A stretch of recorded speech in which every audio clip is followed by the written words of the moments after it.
Good afternoon, good morning, and good evening, everybody. It's a great pleasure to welcome you to our second conceptual webinar, focusing on the changes within the customer journeys and experiences. Of course, we've tested everything, but please bear with us if we have some technical challenges that might occur. Also, special thanks to our co-host of today, Queenie Lo.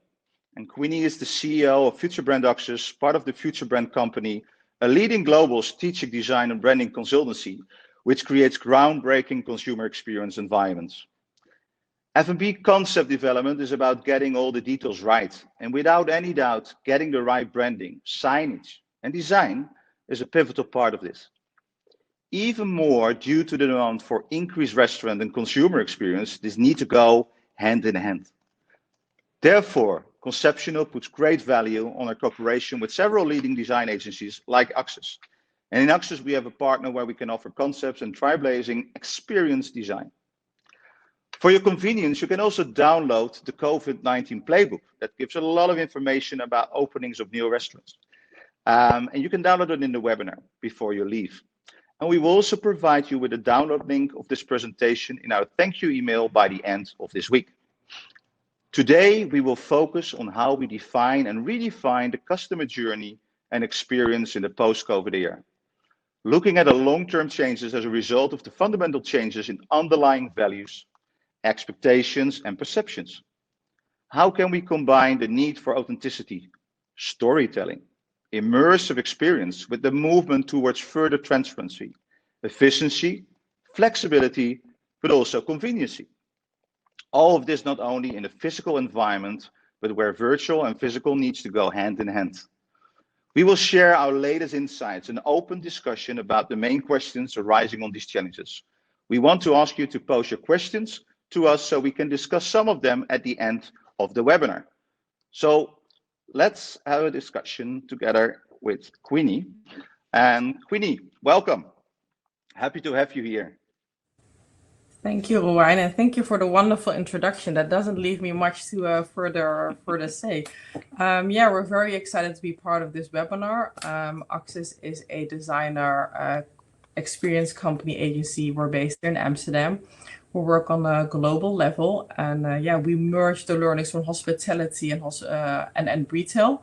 So we work cross sectors for international brands, and we try to really work from the consumer experience. So really, that's the starting point of our design process to really maximize that out and really the perception and emotional feels from a consumer, and really bring that into the design process.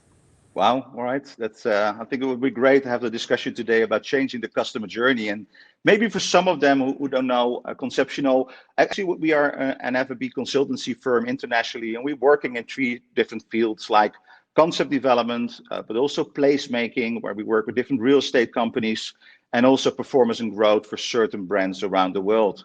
And as you mentioned as well, also Queenie, you are also not only in Amsterdam, what I understood, you also have offices abroad in other parts of the world? Global footprint. We are part of the Future Brand Group, so that allows us to work from 16 offices globally.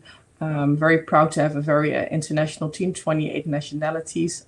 Most of our projects are outside of Holland, but you will see some of our projects on Schiphol Airport in terms of hospitality.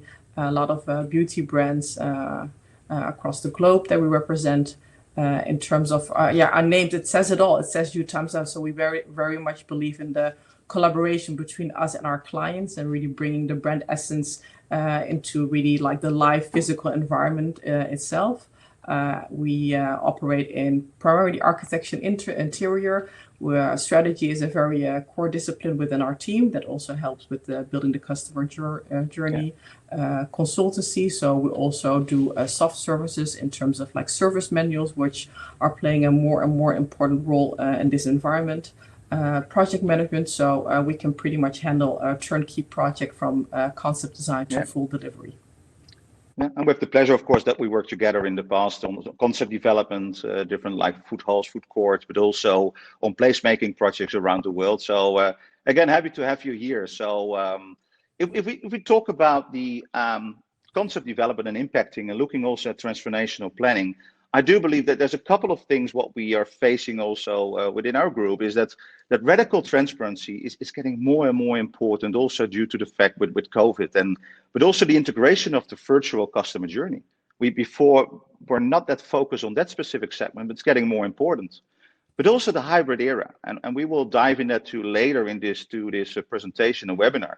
But also looking at the polarization of customer segments. There will be people who love it and people will hate several things, but how do we cope and find the right solution? And I think super efficiency is getting more and more important as well. And of course, robotizing helps with that, technologization helps with that. But at the other side, it is also key to build communities.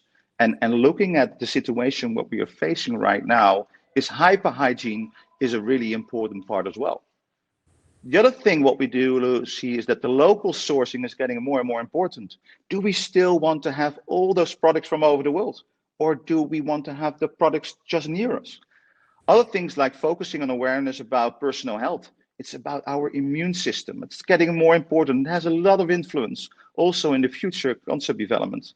But at the end, it's also about trust and togetherness. That's what we missed in the last 10 weeks. And today our office is open again and we are together. And it's important to be together as well to share those thoughts. So if we talk about the customer and looking at all the different influences there are many of them, of course. And we see that the government, especially nowadays, has huge impact on that one. But also the landlords, how you work together. And the banks, looking what's happening on the banks right now, who can we have the influence as well as the operators. So all those elements are really important to make right decisions. And therefore we say that customer centricity requires collaboration between all parties. I do believe that's one of the good things right now that happened, that we even work more closer to each other, and do believe that we will create beautiful things about this. As we mentioned before, of course, we talk about customer journeys. And customer journeys, we do believe there are different segments. There's a pre-consumption phase. And where we talking about? We're talking about a pre-consumption phase. It's about getting the awareness, but also the consideration is really key. And how can we influence that as an entrepreneur?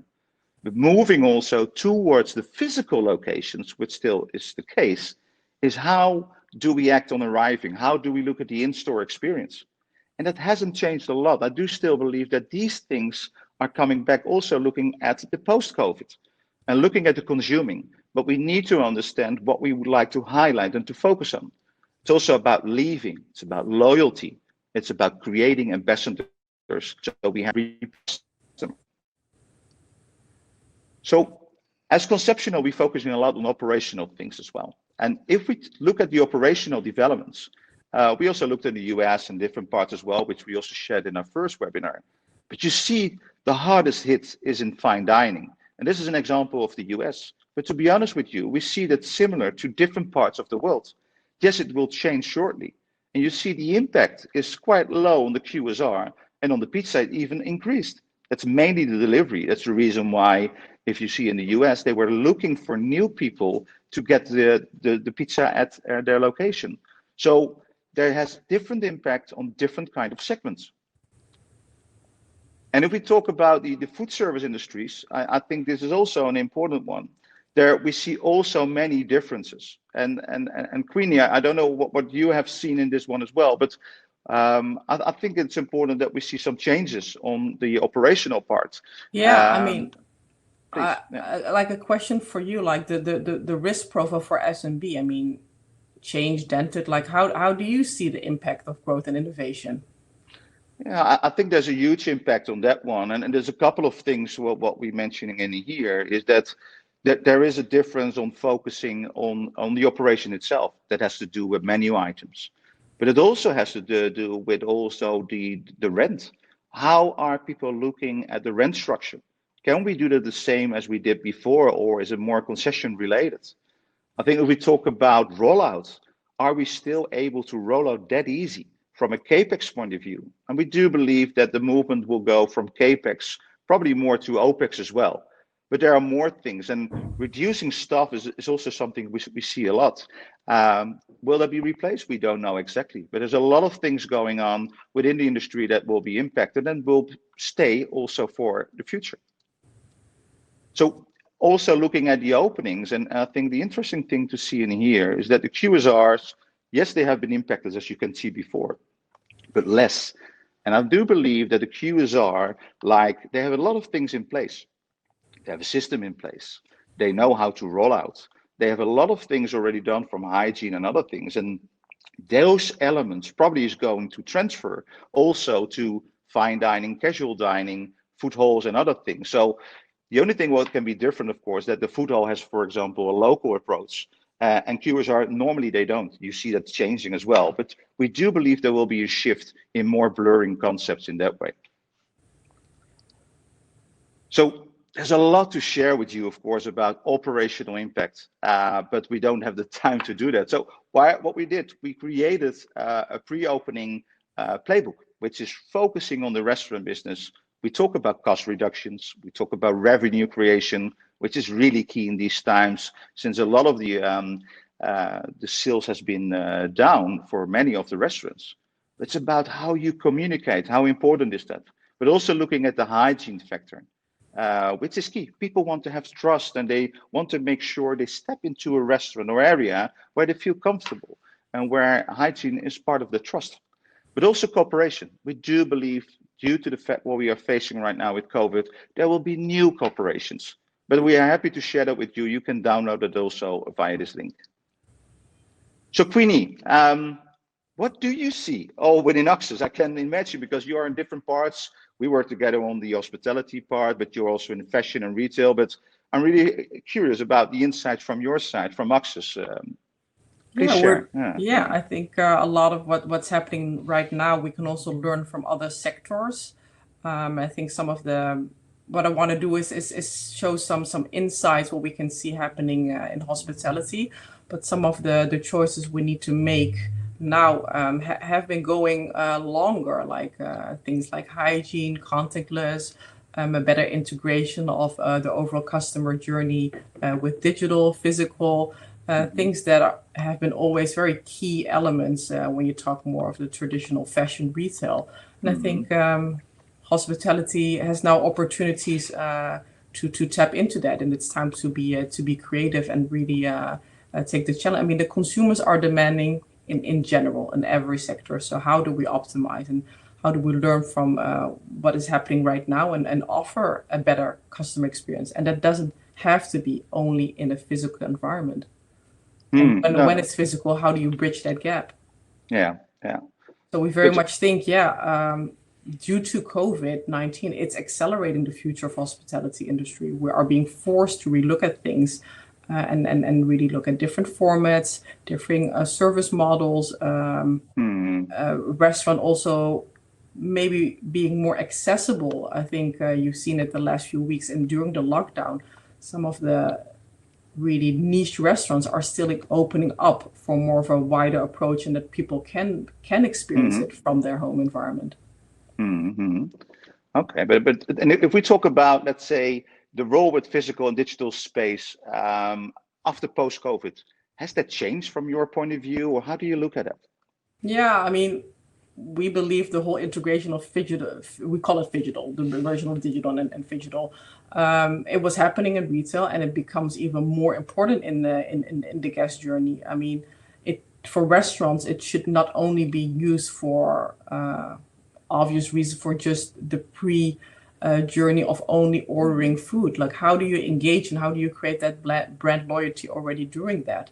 We're saying, okay, what is the post journey of the restaurant? How can you really optimize technology? We always feel like technology needs to support the overall tool. It needs to be a tool. It shouldn't be a driver. So we don't really see that, like, post-COVID, we're going to move into this full-on technology science fiction world. But no, I cannot. May I ask you a question, maybe? Because do you see differences if you look, for example, we're talking about hospitality, but you are also into fashion and retail. Is there a big difference in the pre-consumption or in the consumption phase, or can we learn from that specific? Yeah, we can definitely learn from that. And I think the consumers are now they are on their phones and trying to connect with the brands and really explore that further. But I think in hospitality, that hasn't really happened that much, and you're now able to do that. And I think the last 10 weeks, we've seen really great initiatives from QRS events that organize digital, let's say Chipotle, they were organizing really bespoke music events that while you get your food delivered, and if you were the first whatever consumer, you can just enter that music festival online and then share your experience. It was more than just ordering. And I think in fashion, they were already trying that whole sense of belonging and wanting to be part of the community is a wider thing. And I think hospitality is about connecting. Eating together is about connecting people together. So how do you do that offline and online? I fully agree. So we're focusing more also on the post-consumption, like the loyalty and creating ambassadors. So there's still room to grow within hospitality to do so. That will be a good thing too. But you also see a couple of things. What I noticed. We've tried to capture like three big ideas. So we want to talk about the virtual discovery, using hospitality as entertainment, and that's really being pushing the boundary description packages and also having subscriptions. Number two is pocket experiences. So rethinking public spaces to be more private. Again, the whole public space is being challenged. So how do we really make that more relevant? And then three, contactless stay. And again, case studies that are very aspirational, but also case studies that are happening already before COVID. Digital guest journeys allow for a hands-free experience. So I want to show this with some case studies that we found. Hospitality as an entertainment subscription in terms of the virtual discovery. So Airbnb is also being quite disrupted the last 10 weeks. And it's like your traditional hospitality, but the hosts are offering a really bespoke service that they can tell their guests, something that they can do while staying there. But you also have, if you pull this more in a commercial revenue model with restaurants, you have celebrity chefs having more of like a curated experience that really tap into in your home while having their food. So again, how do you create this whole sense of community while you're not in that space itself? But do you believe that remains as well? Because probably now they're also looking for new solutions. They're looking for sales in that way. Do you believe that the creativity remains even more after COVID than before, like the examples you just shown here? Yeah, I think so. I think the consumers are going to be quite selective in how they want to experience. So you constantly need to strive for change. And I think that's also one of the things we have really seen and learned and also doing day to day with our retail clients. They are fully into the whole experience flagships, really offering experience that can extend to their home post purchase. So I think hospitality also needs to do that. Yeah, for sure. And do you also believe that because this seems to be quite tailor-made sometimes? And then the question maybe from our side would be, would it be financial viable as well in that way? Because I do believe if you have a one-off and you have one Airbnb, but if you're a bigger company, do you also believe it's financial viable on the longer term from your point of view? Well, we will often get the question about return on investment, but in terms of experience, it is also creating this brand loyalty. So maybe not on the short run, but how do you capture that? And how do you use that brand loyalty to then create revenue streams that are more focused on revenue? So it's always a balance. You cannot win it all with one solution. That will be great, but I think then we will buy an island and then go somewhere else. That's sure. That's another thing in that way. You have another examples here, escapes. That's maybe you can explain a little bit about this one. Yeah. So again, in the world where gaming, virtual reality is becoming more and more, Escapes is offering an experience that, like with a VR, you can see the environment, but it's also sensorial. From your home environment, you can smell the massage chair. Will give you the feeling that you will have that full-on massage. So this all sounds very science fiction, but in terms when people are not allowed to travel out, like this whole extension of escapism, I think the tourism of Fiji is already doing it, Faroe Island is doing it. It's a virtual experience how to explore their island, and again, like how to connect people by offering the new. I think some of the restaurants that I saw in the US have also opened up like using gaming with food. So this is all, it's not that far ahead. Like the gaming community is massive nowadays, and it's only been increasing. It's one of the things that were like nearly sold out during the beginning of the lockdown, and how to combine these efforts and again create this new communities together with food. I Yeah, think I think that's great, and I also do a lot of work, of course, within the placemaking environment. We see more and more things are going to blur, especially leisure,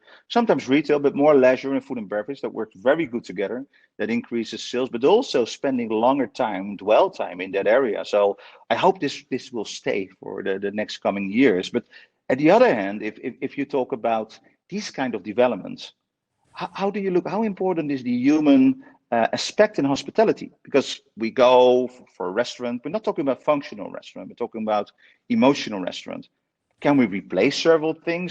How do you look at the replacement, or how do you look at the human aspect I in don't think hospitality? I don't think human can ever be replaced. I mean, we're social animals. Fortunately, here being in Holland during the lockdown, there was no mandatory lockdown, but you can see yesterday was the first day Yeah. that our hospitality would open, and everybody went. We can Did give it go well? our task is to create more of an environment that it removes the anxiety. Hygiene has always been a very important aspect. So the importance of a hostess of or a concierge, or however you want to call them, will become more and more important. We should focus using technology to enhance the customer journey, but the people aspect, having somebody still coming to you, even if you have to order food from your phone. How nice is it that that person knows who you are? You were here 3 weeks ago. This is the drink that you had, and we're gonna make you something else. So that's the human aspect that is becoming more and more important, Yeah. while using technique and technology in a very smart way. Well, I think I fully agree, and what we always say that technology should be a tool to improve your objectives in that way. And if you can replace certain kind of procedures or systems, that will really help, of course, doing that. So no, I fully agree. But yeah, I think you have some more to share with us as well. I'm talking about the contactless stay. Yeah. What is your opinion on that one? Yeah. Again, like Contactless Stay, the digital guest journey for a hands-free experience. So there are some really beautiful case studies out there. Mm-hmm.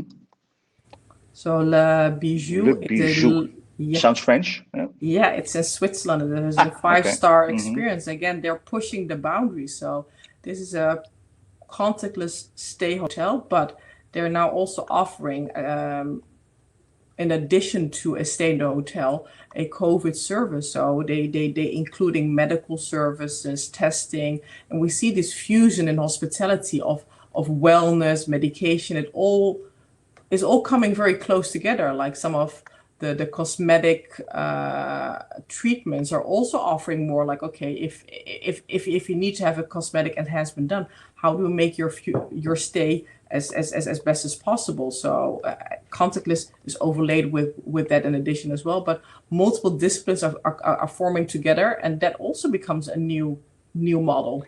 But do you believe that there's more to come, or we don't have hospitals anymore or clinics in the future? So you see more mergers in that way, that you feel more comfortable because it looks a little bit private in that way, where you would say, this is luxury, it will cost a lot of money, or do you think it can be mainstream as well? It can be mainstream if you look at, like, Hilton has done contactless a while right now. So again, a very smart way of using technology. They don't use a room card. They have something that you just open your room door with an app on your phone, so you don't have to fuss around with where's my key. But it, from a hygiene point of view, smart.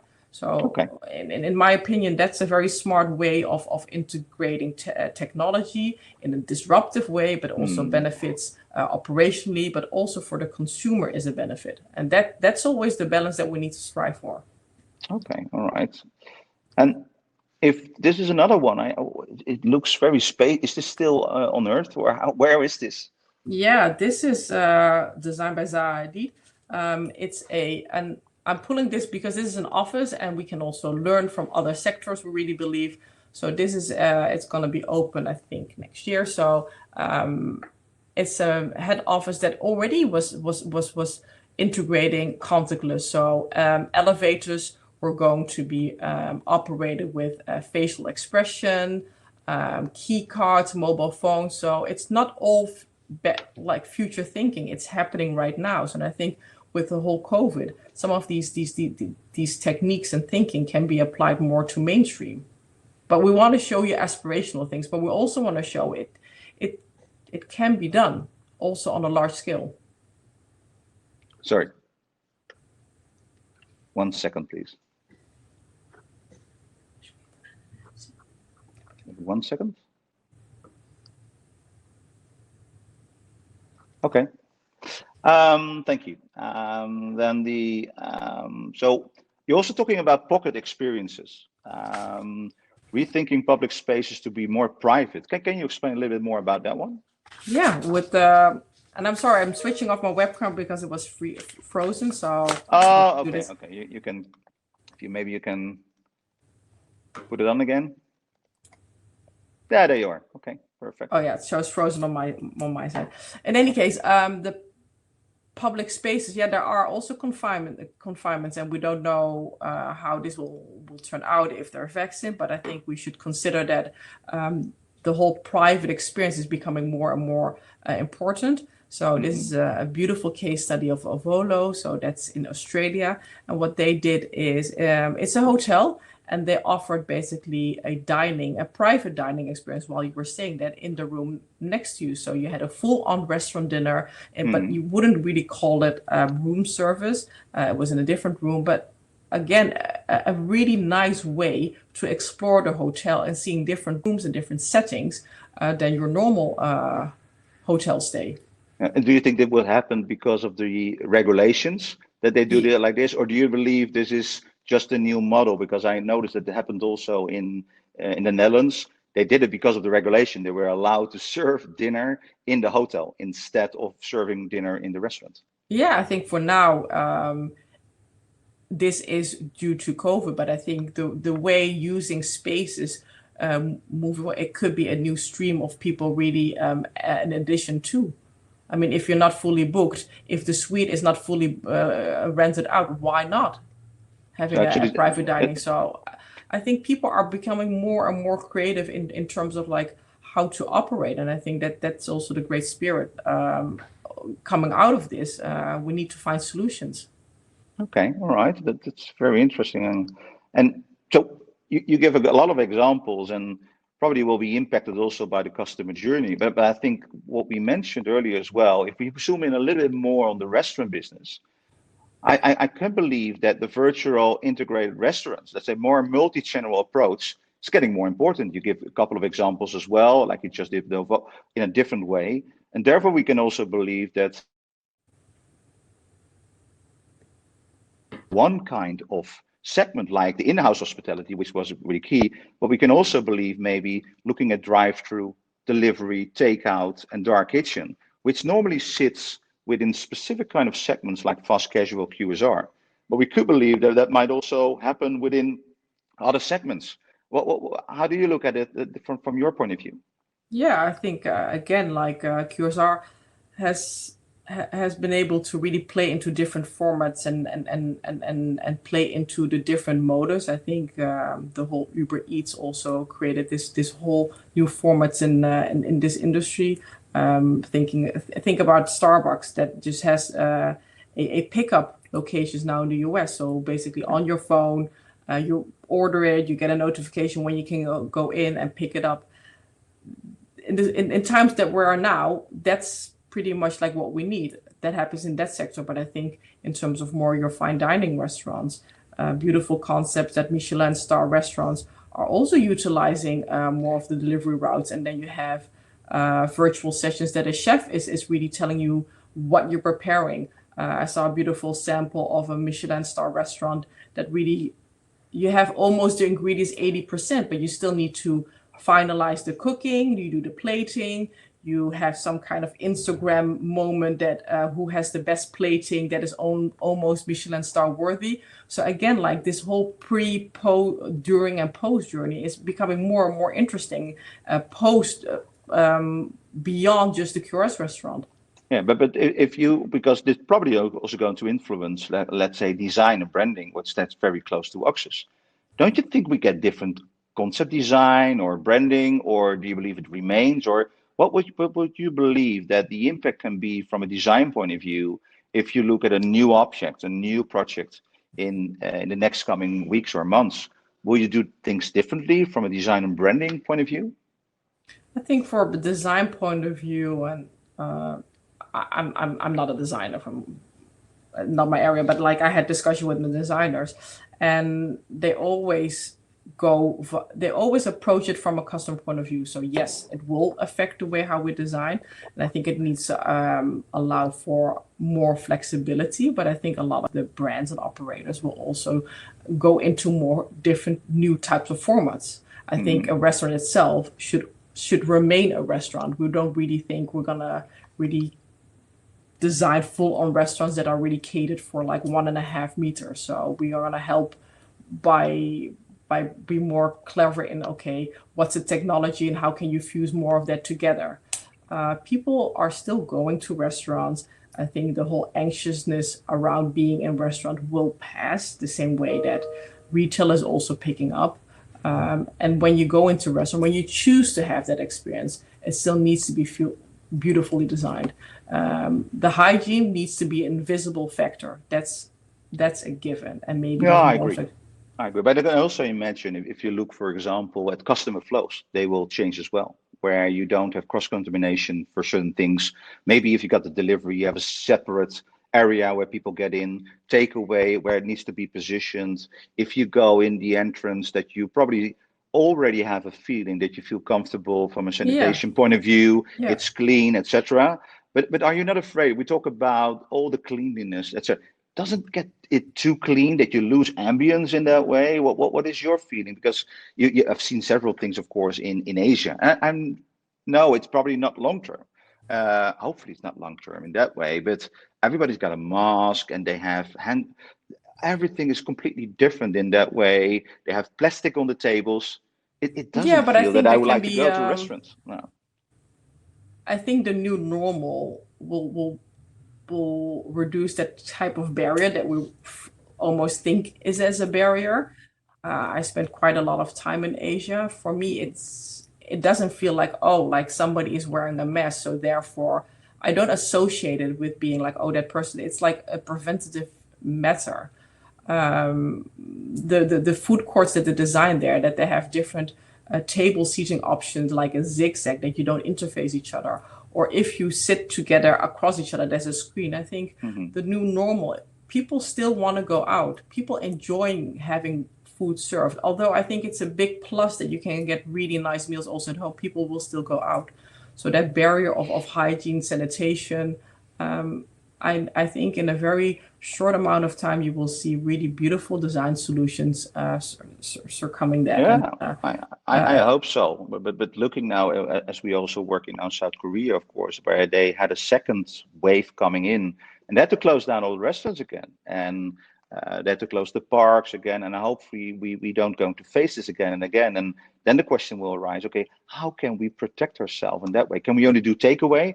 Probably it's not a solution, as you mentioned yourself. We want to go out, we want to go to a restaurant. So we like to consume, we want to interact with people, with everyone. So hopefully we will find a way also to get the right solution. And I hope we don't get the second or third way, whatever, to be that way by developing our new customer journeys and also our new concepts. Exactly. And I think for Korea, I mean, they went open like in a pretty rapid way and everything went. I think we just need to do in a staggered way. We need to just be smart and how to do this. We cannot predict the future. Like we can think of like design solution that will be required for the time being. But I think hospitality in the same way as retail, it will remain. Yeah, but it's how people are. People want to be around people. Yeah, but I can also imagine that technology is getting more and more important. And this is an example from Jesus in again Australia. So there's good things happening in Australia in that way. And maybe we have a short film, but this is about contactless way of ordering and less people in that way. And I'm happy to share a short video with you guys.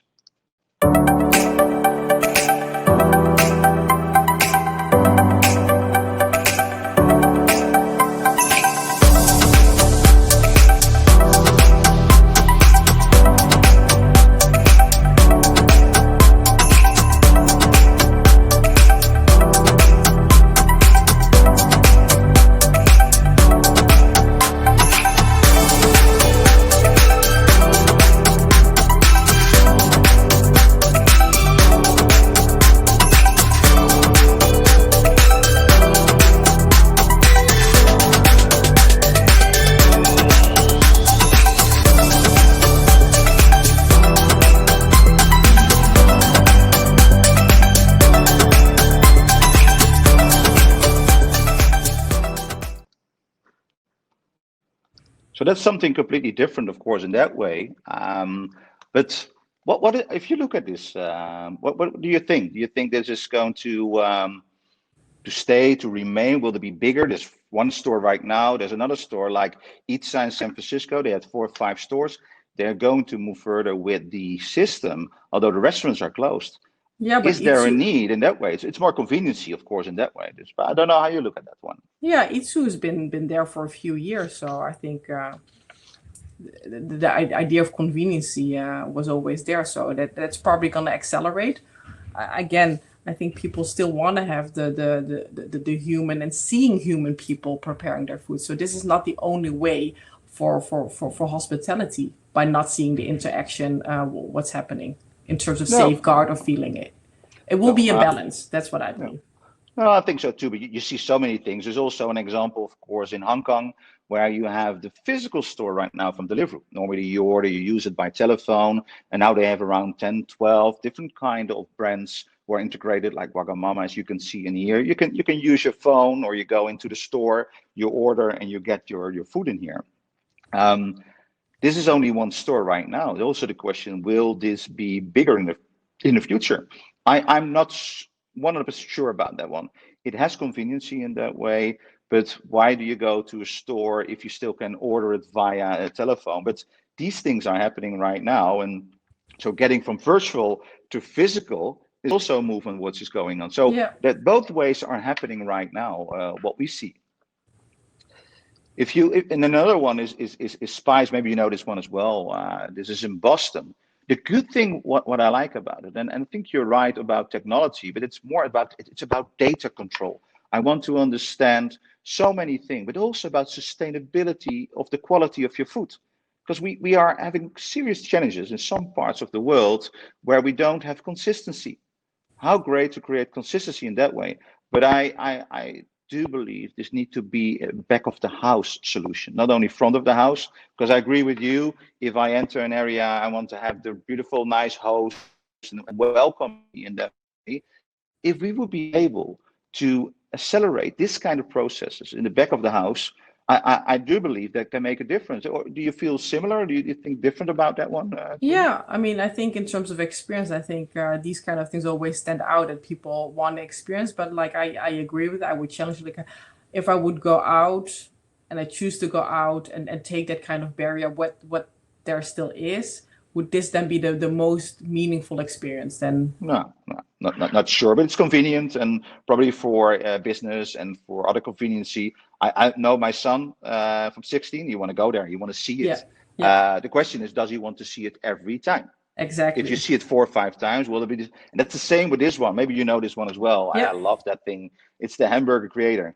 So probably from a staff point of view, people would say, and okay, and what should I do right now? I think yeah, we can do a lot of other things, but also about consistency. But this is also a future what you can develop in that way. There's a couple of stores right now, but I do believe to make it a kind of iconization or something different. But again, consistency is so important within our hospitality. And even when you want to grow, it's getting more important. Looking from supply chain, looking from all different elements, speed of service, pricing, which is related to this one as well. So I hope to see more. I hope that we can open one in Europe or in the Netherlands or somewhere. That love to work with you on designing that area, but it's not that far right now. But also the dark kitchens, and that's there for a longer period, of course. And we have several examples as well in Amsterdam, like Bright Kitchen, but also this one, Food Heaven, which is in Barcelona, Madrid.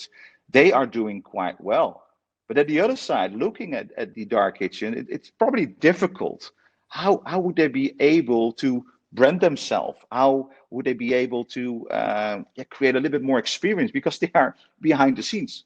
The good thing about it's not really expensive. You can rent a place somewhere, doesn't matter, with low rent, which is a good thing. But how can you brand this kind of things to make it more attractive also to the customer? Do you believe, from your view, from branding and the experience, is there any room to do so, or is it quite difficult? no, I think you need to humanize it. I think like who are what stands behind this dark kitchen. It's not only food, so you have to again like make the emotional connection with them. So for dark kitchen, digital would be an excellent vehicle to really tell the story of the brand because they don't have the physical space. So yeah. So Okay. again, you will find a solution for that. Yeah. And probably you know this one as well. This is great by Noma, and it probably was already in the news, but he said, okay, let's do it differently. I'm going to focus on two products, and actually it's wine and a great hamburger. And that's an interesting thing also to how you can distinguish yourself. How can you do this? Because normally if you go here, you pay 400-500 euro for a meal. Never been there, unfortunately, but I love to go there. But now they have great burgers and you can consume it outside since it was not possible to do it within the store. But these are interesting developments as well. So I hope to see some more of these kind of developments. But do you believe if it was not Noma, that it will still be successful from your point of view? Yeah. Yeah. I think it all needs to like all fall together, and the timing, it needs to be great food. You need to tell the story about it, and then people will find it. I think the world has like so many, like the people are wanting and demanding so much more. There are enough opportunities to find this, to create these unique experiences. It doesn't only have to be known, but I think it's wonderful that they make it more accessible. As you were saying, like, unfortunately, I also have not been able to do this yet because there's a waiting list, and now it's more accessible. So That's true.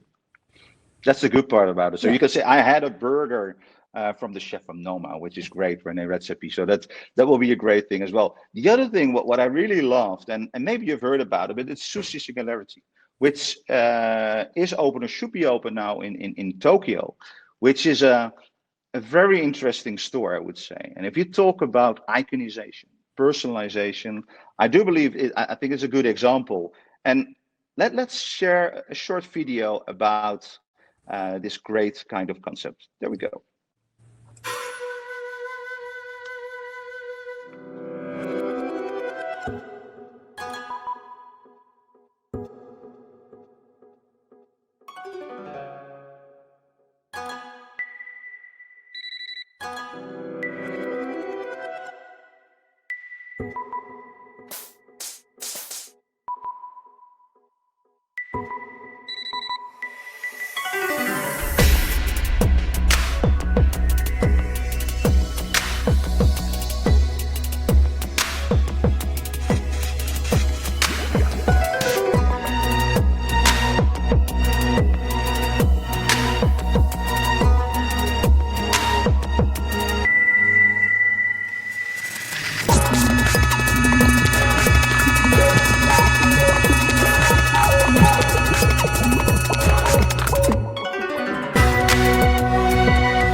Isn't this great? It's such an interesting example, and where you see DNA is getting in and personalization, all those elements. What do you think about that one, Queenie? Yeah, I love the whole idea around personalization. I think hospitality, yeah, really could even be challenged further. I mean, you can see it in different sectors. I think nowadays with data and DNA, I think a little bit more, there is a barrier how to keep that, but yeah, let's see how this plays out. Like they're gonna open, yeah, I would love to see, and maybe this is also quite niche for that type of culture who wants to have like this new thing. But I don't think this is definitely applicable for everywhere in the world. No, it would be nice, but hopefully, if it's open, we will have the opportunity to go there together. So just to taste, and probably I will get something completely different than you will get Yeah, from a DNA point of view. But I would yeah. love to go there. But no, so there, I think there's a lot of things, but it says a lot, and this is from Walt Disney: the flower that blooms in adversity is the rarest and most beautiful of all. So, how can we distinguish ourselves? How can we be unique in different ways? And what I like to do now is to go maybe to a couple of Q&A right now. And oh, something pop up from Joe Wilson, and actually, it's a question I think for you, Queenie. So. He says, hello, what are your thoughts on the hyper growth of digital commerce? Do you think digital immersion will evolve in the retail sector? So, In what do you retail, think?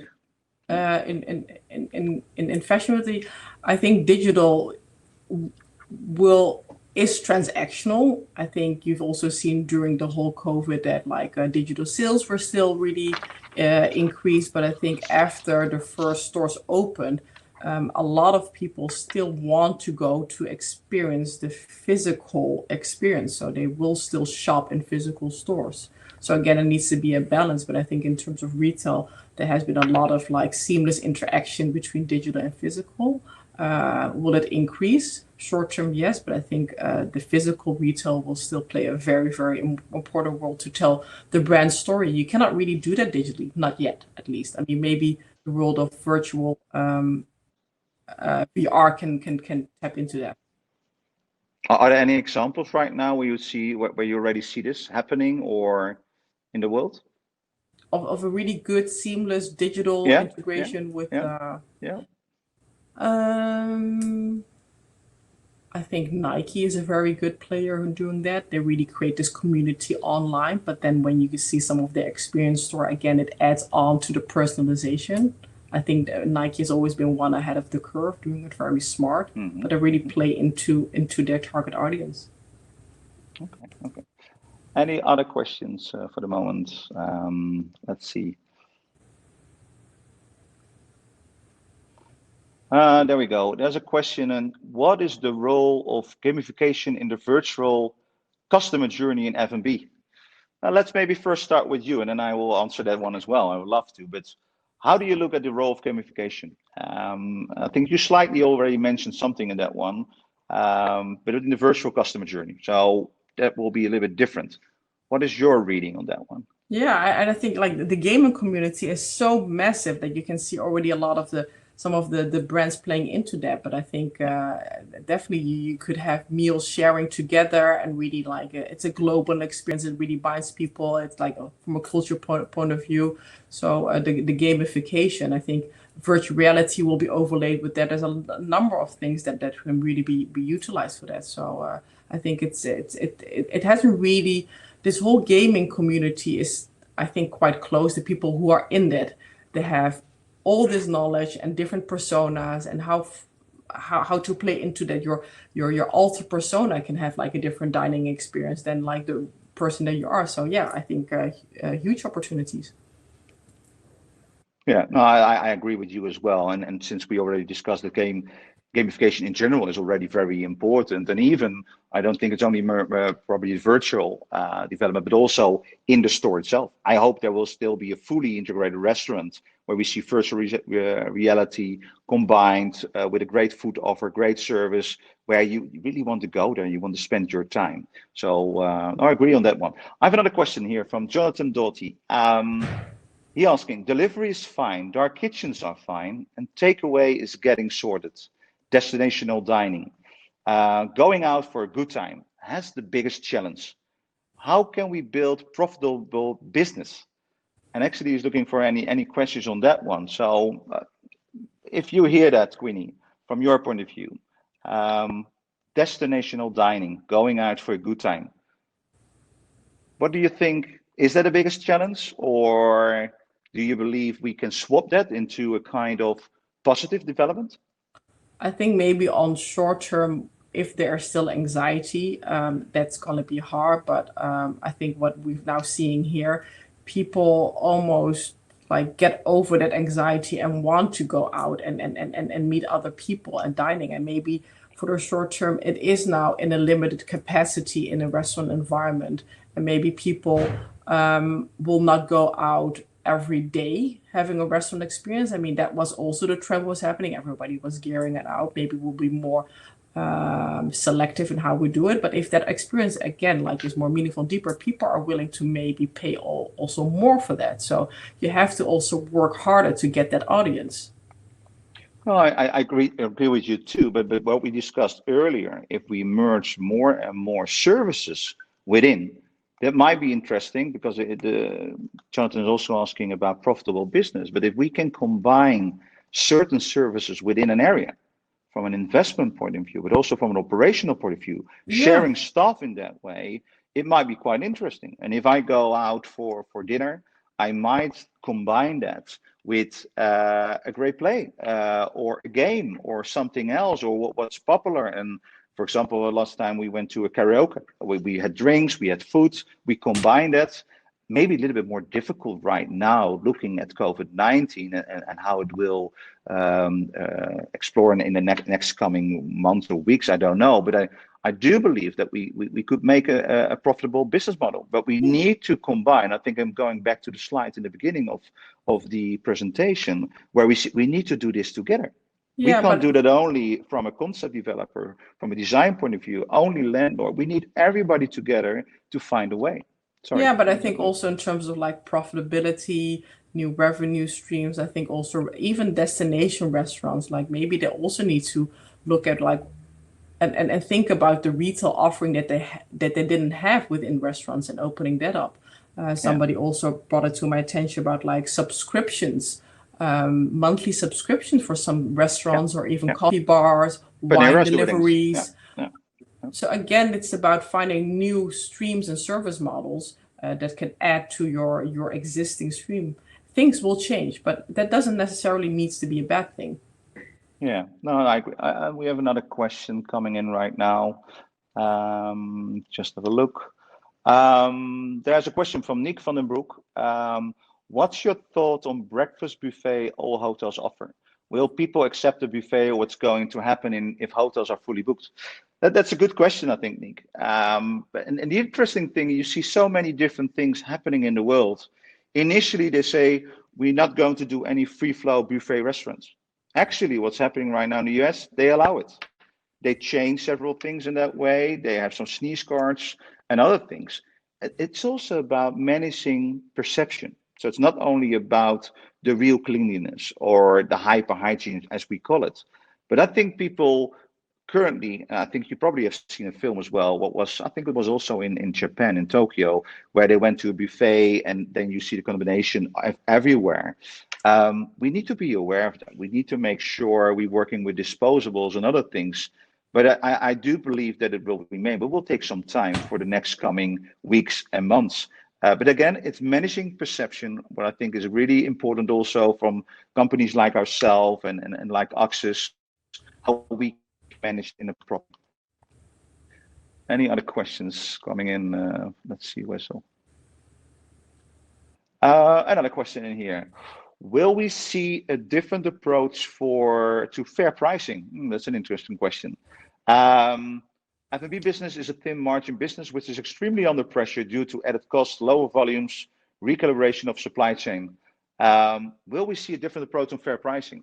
Good question, but difficult to say. What we have learned is that people seem to be willing to pay a little bit more as they do right now. There was just a survey, although it was in the Netherlands, what had been done by ING last week, where 60% said, okay, if I have the possibility to go to a terrace or a restaurant and it's safe and I feel comfortable, I'm happy to pay more. The question is, how much more can this be?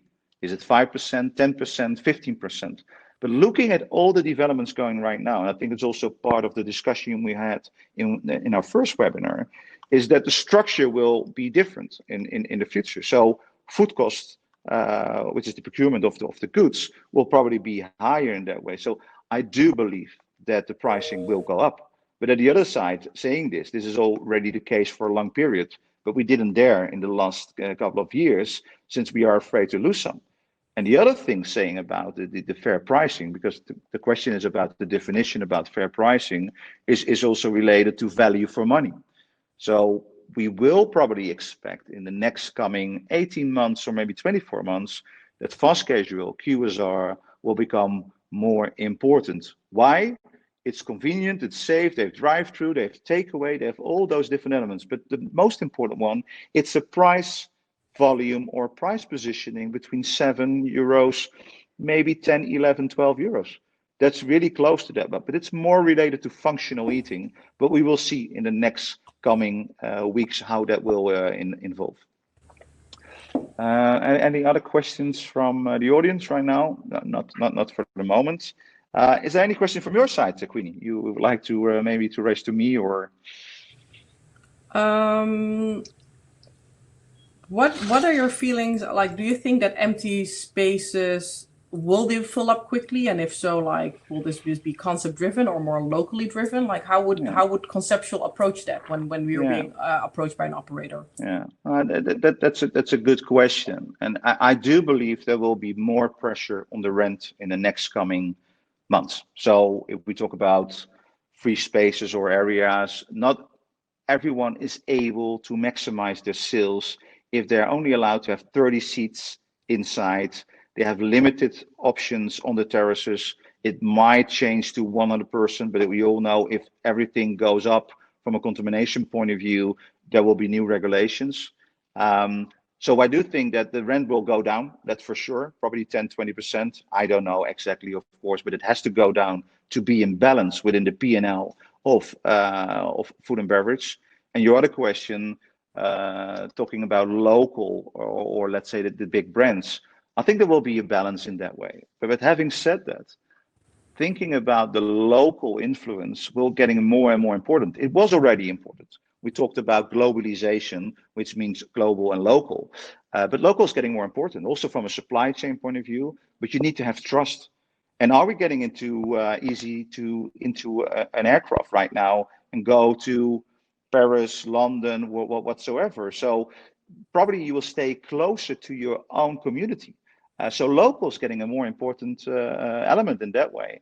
And I do believe that looking at the branded concepts, they will still move on, but they will think twice because they are quite sensitive. And they have learned that in the last 10 weeks, of course, or maybe a little bit longer, if we look at Asia and other parts of the world, that it's not very common always to say if we open a store, it will be successful. So I hope that also the big brands will focus also on the P&L, on the margins on that one, not only growth, but looking at the locations itself, is it viable, and take a deep dive on all the different areas where they go, countries, but even cities or even regions where they can be successful.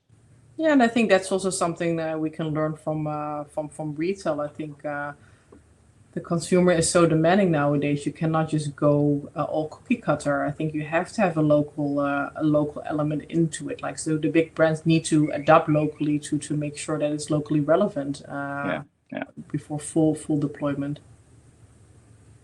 No, I agree. We're getting close to an end, so I have to go into the closing that way. You can download our brochure as well, which is also on our webinar. And the playbook, of course, is still on the webinar, which you can download if you haven't done that before. And of course, the presentation, we are happy to share that, UXUS and ourselves from Conceptional, which we will send out in the thank you email. So I think that's pretty what I would like to share with you. And I think we've discussed many things about customer journey. I think we can talk about it for a very long period right now, but we think we've touched a lot of things, aren't we, Queenie, in that way? So for now, I think I would like to thank you all. And again, we are looking forward to welcome you at our next webinar, and it will be on the end of June. So we will communicate that, and then we will zoom in more into the virtual restaurant of the future. So thank you for now. I say stay safe, stay happy, and stay healthy. Thank you very much, Reoewein. Bye-bye. Thank you, Queenie. Really appreciate it. Bye-bye. Bye-bye. Bye-bye. Thank you, Queenie. Really appreciate it. Bye-bye. Bye-bye. Bye-bye.